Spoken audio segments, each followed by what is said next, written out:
In case you're wondering where I've been for the last 12 or 15 years, I have been, down with a bit of a cold because the region in which I'm in is getting a little bit cold. So I have been recovering and so on. I should have released a video last week, but because of my flu, I couldn't.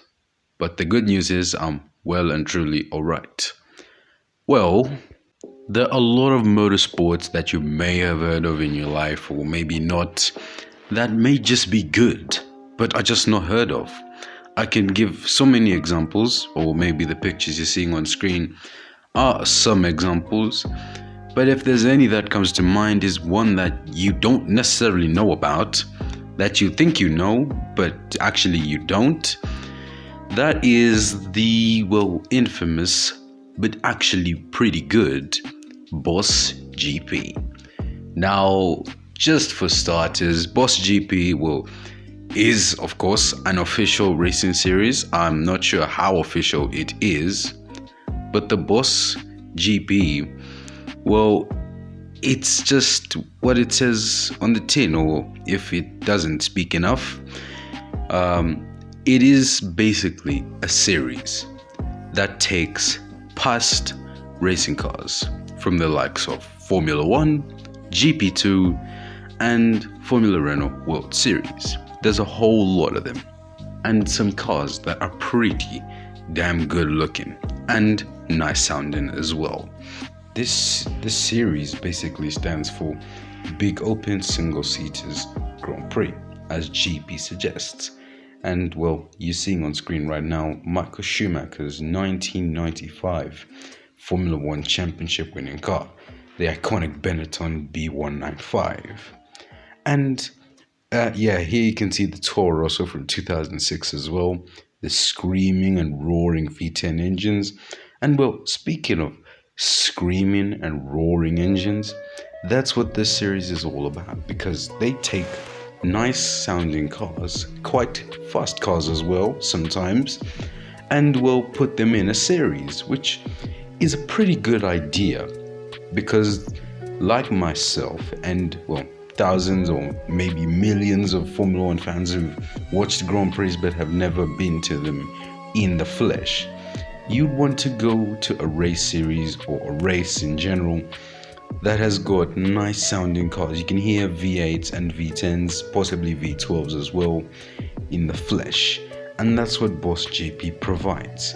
And let's also get started on where they race, because they race at so many legendary tracks that I'll mention in just a few seconds, such as Zolder, Hockenheimring, Spa-Francorchamps, Portimao, and the list goes on.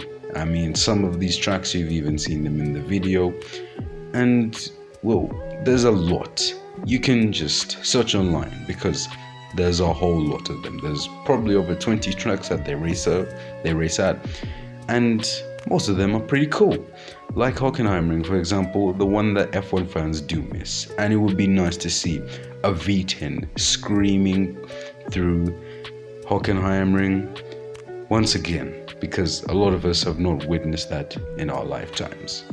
Now, Boss GP is basically a series that is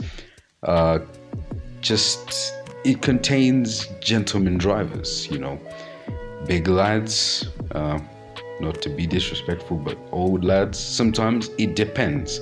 And also lads with a lot of cash, because these cars are basically bought from real F1 teams or former F1 teams that, just gave away their cars because, they aren't needed anymore. So this also begs the question of things like damage, because if the cars do get damaged, then there is a big problem. Even if you're rich, these cars don't have spare parts anymore, so it's a problem. But Pirelli do provide them with tires.